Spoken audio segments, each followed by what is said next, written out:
Hi hello সবাইকে, চলে এসেছি নতুন আবার একটা ব্লগ নিয়ে। তো এটা ছিল হচ্ছে দীঘা যাওয়ার দিন, মানে আমরা তো ফার্স্টেই দিদির বাড়িতে গেছিলাম, তো সেটাই তোমাদের সাথে শেয়ার করছি। ফার্স্টে হচ্ছে গিয়ে একদম ভোরবেলাতেই আমরা বেরিয়ে পড়েছিলাম, তো একটা ক্যাবও বুক করে নিয়েছিলাম, যেহেতু ভোরবেলা এখান থেকে তো আমাদেরকে বাস স্ট্যান্ড অবধি যেতে হবে, তো সেই জন্যই ক্যাব বুক করে নিয়েছিলাম। আমি, শশাঙ্ক, প্রসেন একসাথে উঠে পড়েছিলাম, আর অপু ওখান থেকেই চলে আসবে। তো আমরা চারজন এখান থেকে গেছিলাম, আর একজনের যাওয়ার কথা ছিল, বাই মিস্টেকও যেতে পারেনি। যাই হোক, দিনগুলো কিন্তু খুব ভালো কেটেছে, মানে ধরতে গেলে 3 দিনই ছিলাম, তো 3 দিনই খুব ভালোভাবে কেটেছে। আর মাঝে মাঝে একটু বাইরে ঘুরতে গেলে কিন্তু সত্যি মনটা খুব ভালো লাগে, আর একটা রিফ্রেশ ফিল হয়, যে একটা রিফ্রেশ, মানে মনে হচ্ছে যেন একটা নতুন করে কিছু একটা শুরু করলাম এরকমই। তো যাই হোক, আমার পছন্দের জায়গা থেকেই বাসটা যাচ্ছিল। এটা হচ্ছে নন্দন। নন্দন আমার খুব প্রিয় জায়গা অনেক ছোটোবেলা থেকেই। তো তারপরে এই যে ব্রিজও টপকে একদম মানে খুব খুব ফাস্ট, মানে বাসে করেই আমরা জার্নি করেছি, কিন্তু 3 ঘন্টা 15 মিনিটের মধ্যে পৌঁছে দিয়েছে পুরো পনটাই। তো খুব বলতে গেলে ভালোই তাড়াতাড়ি গেছে, হয়তো প্রাইভেট কারেই আমাদের এরকমই সময় লেগে যেত। তারপরেই দেখো, মানে ওয়েদারটাও সেদিনকার এত ভালো ছিল, বৃষ্টি হচ্ছিল সাথে, এরকম মানে পুরো সারা রাস্তাটা এরকম গাছপালায় ভর্তি, দেখতে দেখতে যাচ্ছি আর হচ্ছে বৃষ্টি হচ্ছে। আর খুবই ভালো দিন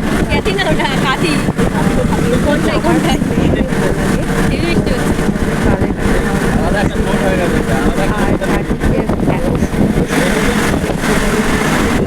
এতটা পরিমাণে দেখা যায়, তো সেই জন্যই আরও ভালো লাগছিল। মানে ঘরবাড়ি কম, আর রাস্তার মধ্যে ম্যাক্সিমাম একটু সবুজে ঘেরা গাছপালায় ভর্তি রয়েছে। তো তারপরে এই যে পৌঁছে গেছিলাম আমরা কোলাঘাট। তো ওখানকার তো চা না খেলে হয় না, তারপরে বৃষ্টি পড়ছিল সকালবেলা, একদম ভোরবেলাতেই।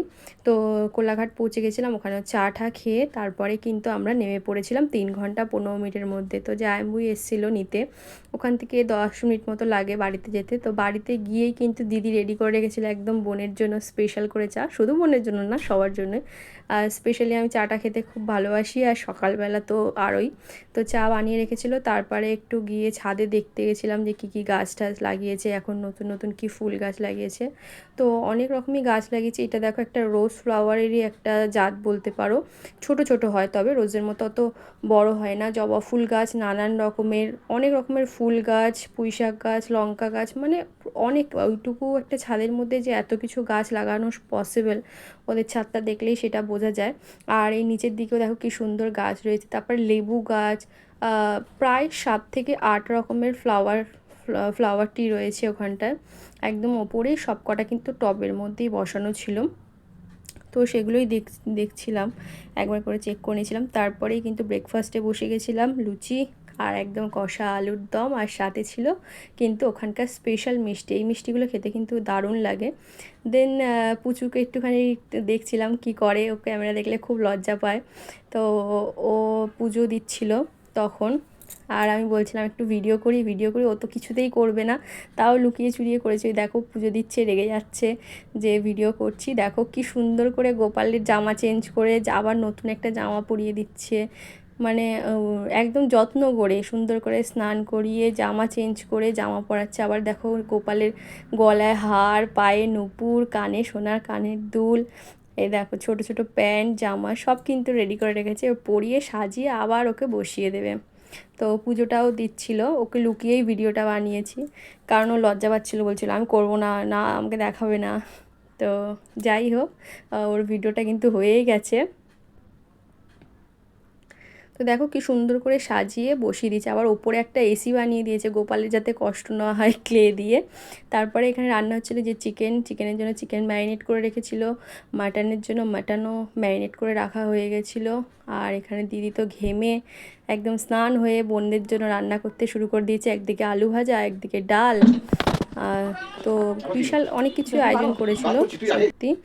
আর এখানে ছিল মাটন কষাটাও হয়ে গেছিলো। তারপরে কিন্তু আমরা দুপুরের লাঞ্চে বসে গেছিলাম, ভাত ছিল, ডাল ছিল, আলু ভাজা, মাছ ভাজা, স্যালাড, আর ছিল পাবদা, পমফ্রেট মাছ, আমার খুব প্রিয় পমফ্রেট মাছ। আর তার সাথে ছিল মাটন কষা, চিকেন কষা, আর ছিল চাটনি, পাঁপড়, মিষ্টি। তো এই যে জামাই আদর চলছে, জামাই তো আর তর সইতে পারিনি, আগেই ঢেলে ফেলেছে সব খাবার।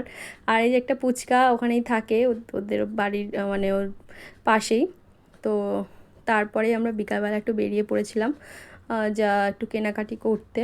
তো পাঞ্জাব ফ্যাশনে ওখানে গিয়ে ফার্স্ট টাইম আমি ওখানে পাঞ্জাব ফ্যাশন মানে দেখলাম বা গেলাম। তো তারপরে ওখানটায় থেকে একটু কেনাকাটি করে আমরা বাড়ি ফিরে এসেছিলাম। তো দিনগুলো খুব ভালোই কেটে